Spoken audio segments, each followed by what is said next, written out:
Chers amis, Monique, la sainte que nous fêtons aujourd'hui, nous connaissons son histoire, elle pleurait. Elle pleurait pour que son fils se convertisse. Et selon la tradition, saint Ambroise lui aurait adressé cette parole, devenue célèbre. Il est impossible, saint Ambroise qui parle à Monique, il est impossible que le fils de tant de larmes périsse. Le fils de tant de larmes, c'était Augustin. On le célèbre demain. Peut-être y a-t-il ici aujourd'hui beaucoup de Monique, des mères, des pères, des grands-pères, des grands-mères, qui portent un enfant, un petit enfant, un frère, une sœur, qui s'est éloigné de Dieu, qui ne pratique plus, qui ne veut plus entendre parler de l'Église, des petits-enfants qui ne sont même plus baptisés. Nous pleurons avec vous. Nous pleurons avec toutes les Moniques du monde et nous demandons, Seigneur, ramène nos enfants vers toi. Seigneur, que le monde se convertisse. Les larmes. L'évangile d'aujourd'hui en parle aussi. Jésus parle de pleurs et de grincements de dents. Mais ça, ce sont d'autres larmes. Ce sont des larmes de celui qui découvre trop tard qu'il n'était pas prêt. Veillez donc, nous dit Jésus. Tenez-vous prêts. Oui, chers frères et sœurs, soyons honnêtes. Il y a aussi des larmes que nous devons verser sur nous-mêmes. Pleurer nos hypocrisies, pleurer nos péchés, pleurer toutes les fois où nous avons vécu comme si Dieu n'existait pas. Et quel lieu extraordinaire pour le faire ici au lot. Ne pas attendre, recevoir la miséricorde maintenant, se confesser maintenant, se laisser réconcilier maintenant. Parce que, chers frères et sœurs, se tenir prêt, comme nous le demande Jésus, se tenir prêt, ce n'est pas vivre dans la peur du retour du Christ. Se tenir prêt, c'est vivre aujourd'hui avec le Christ. Mais revenons encore un tout petit moment aux larmes de Monique. Pendant des années, elle prie, elle supplie, elle attend, elle pleure. Et Augustin se convertit.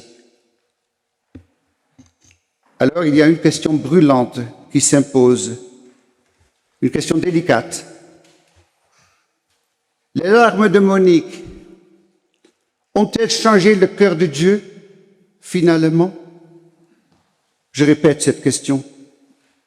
Les larmes de Monique ont-elles changé le cœur de Dieu? Que diriez-vous? Je dirais non, et un petit peu oui. Non, parce que Dieu aimait Augustin avant même que Monique commence à pleurer.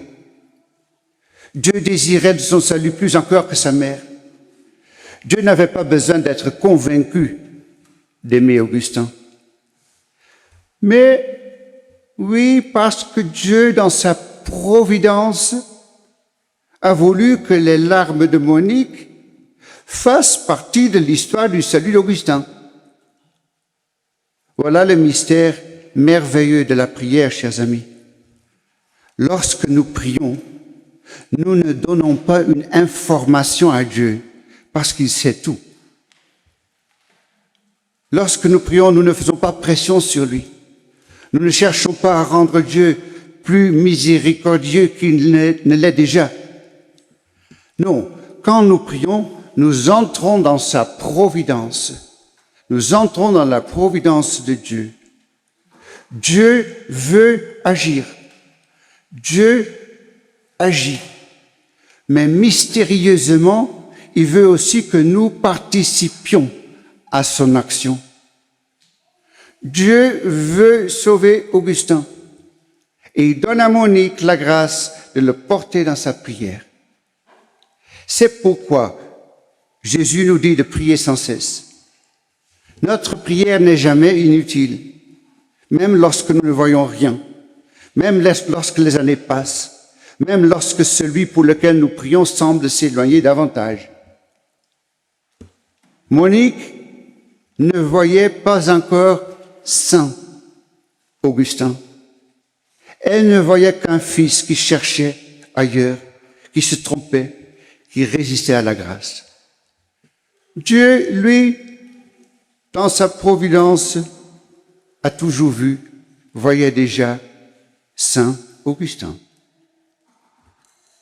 Alors, chers parents, chers grands-parents qui souffrez, ne désespérez pas. Peut-être vous demanderez-vous, qu'est-ce que j'ai raté?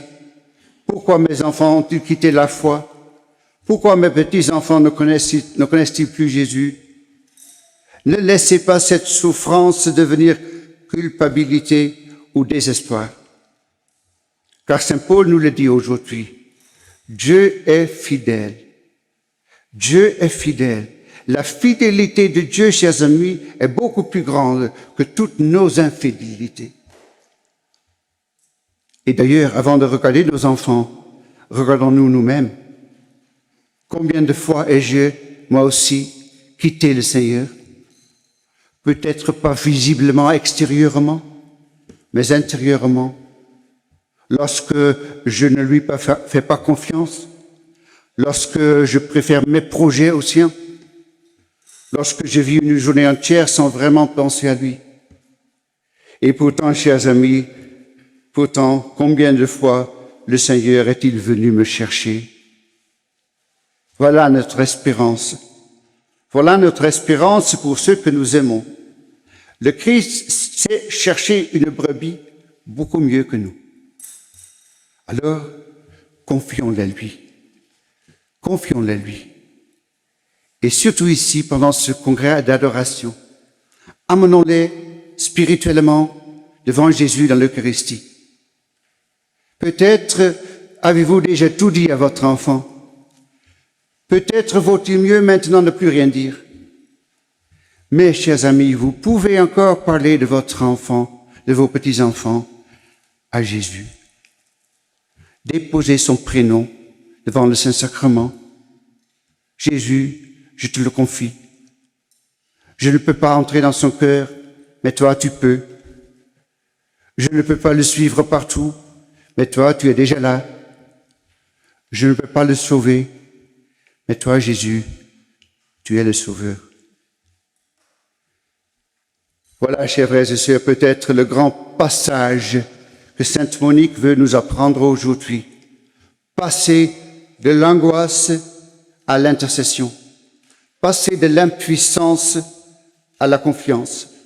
Passer de mon enfant à ton enfant, Seigneur. Et si les larmes viennent pendant l'adoration, laissez-les venir. Elles peuvent devenir une prière. Car devant nous se trouve celui qui a lui-même pleuré sur Jérusalem, celui qui a pleuré devant le tombeau de Lazare, celui qui a versé son sang pour nous, les pécheurs. Et dans quelques instants, il sera là, sur l'autel, ce même Jésus, ce sauveur d'Augustin, le sauveur de nos enfants, notre sauveur.